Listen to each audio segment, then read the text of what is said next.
morning, friends! In this video, I am participating in a collaboration challenge hosted by Christina at the DIY Mommy. I will have her channel linked in the description box below. We were challenged by Christina to do an organizational project in our home incorporating a DIY. So you're to do a do-it-yourself project that will help you become more organized. If you've been following my channel for a while, you'll know that I am doing a no-buy year this year. If you haven't seen that video where I talk about this and kind of go over my rules for my own personal challenge, I will link that video for you and you can take a look at it. But this poses a little bit harder challenge for me because I couldn't just go out to the store and buy organizational bins or anything like that to help with this DIY project. So I had to come up with something that I could do with basically supplies that I already had at home. Now I did have to buy one item as part of this challenge, but it was for the DIY, so that falls under the it's okay to buy list for my no buy year. So let me turn this camera around and show you what I want to organize, and then I will show you the DIY that I'm doing, and I will show you how I reorganize this area in my home. This is the area that I want to reorganize. This is one of the cupboards in my kitchen, and as you can see, it is a total disaster. I call it my pasta cupboard because I have lots of pasta in here, but it has become an accumulation of all kinds of things. I also want to make this section right over here designated for my coffee and tea mugs. My family teases me constantly that I have way too many coffee mugs, and over here in the cupboard where we keep all of our glasses and mugs, they are complaining that they can't put the glasses away because I have too many mugs. So what I want to do is take this area, this shelf right here, and designate it just for my coffee and tea mugs. And then I want to take the other three sections and get them organized. Now, like I said, I wasn't going to go out and just spend money on some organizing bins, so I had to come up with something creative on my own to make this cupboard presentable and look more organized and nice. So let me show you what I have in mind. We order all of our dog food from Chewy.com, and it comes in a big box and it's nicely packaged, and we get canned dog food for 2 of our dogs, and they always have these little cardboard boxes over the top of the cans to keep them from getting bent and smashed in shipping. So we have a bunch of these boxes laying around, and they come in handy for lots of things. And so what I'm going to do is I'm going to take these boxes, 3 of them, and they fit just about perfectly in those cupboards, and I'm going to cover them with some contact paper. Now this is the item that I had to buy. I got some of this Pioneer Woman contact paper, and I'm going to cover these boxes, and then I'm going to use some of these chalkboard labels. I had bought a huge amount of these. I can't even remember. I think from Amazon, and they came in a huge package, so I'll have them for many years to come. But I'm going to use these labels. I'm going to label the boxes with my chalk marker. This is a permanent marker. It's a paint marker, and I'm going to get that cabinet organized. So the first thing I'm going to do is I'm going to show you how I'm going to cover this box with contact paper. All you need for this DIY is a cardboard box, some self-adhesive contact paper, and some scissors. And it's basically like wrapping a Christmas present. This contact paper is really nice because it has the grids on it. So you want to measure it so that you have plenty that will drape over both sides.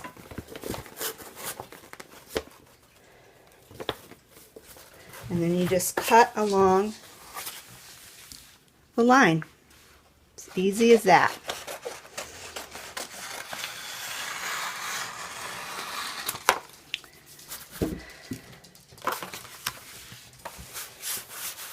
Then what I'm going to do, and I'm going to put this in fast motion. I'll explain what I'm going to do, and then I'm going to put it in fast motion. You just cut, make a cut here and here, and then you fold this up around, and then that flap will go in there, and you're peeling this backing off as you go, and you're sticking it as you go.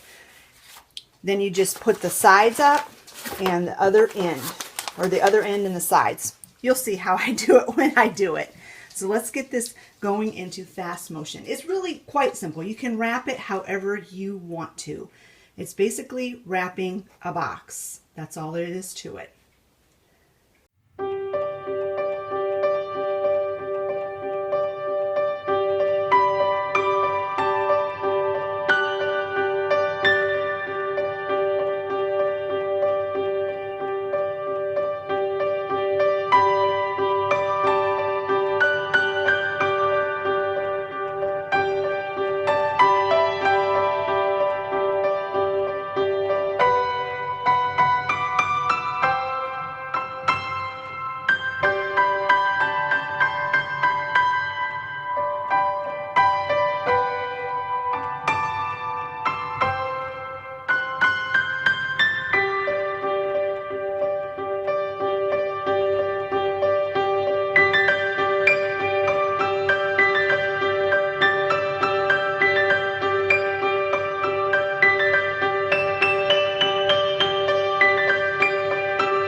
Now I'm going to pull everything out of these cupboards, and I'm going to see how I can use those boxes to reorganize.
Here is the finished product, and I'm so pleased with it.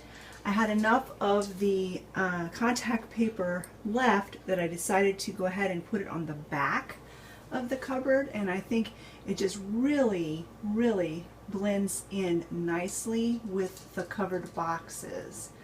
And as you can see on this tag, I changed it.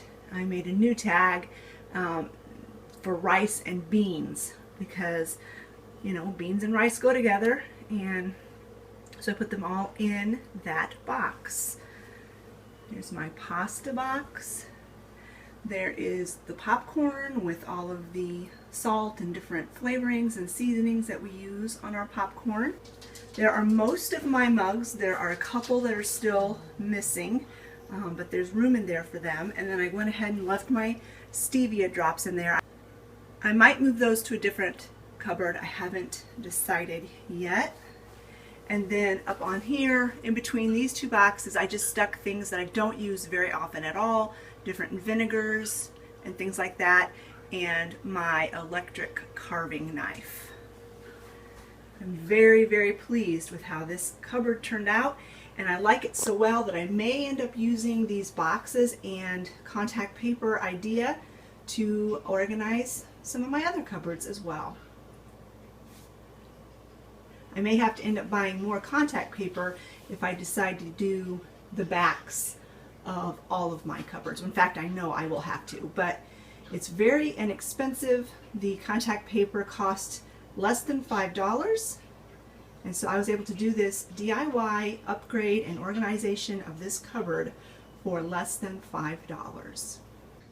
I want to thank Christina from the DIY Mommy for hosting this challenge. I had a great time, and I'm so pleased with the outcome. And I do think I will buy some more of that contact paper and do the rest of my cupboards, putting the contact paper on the back of the cupboards. I think it just spices it up, spruces it up. It makes it a pleasure to open up your cupboards and look inside of them. Thanks so much for watching, friends, and we'll talk to you later. Bye-bye.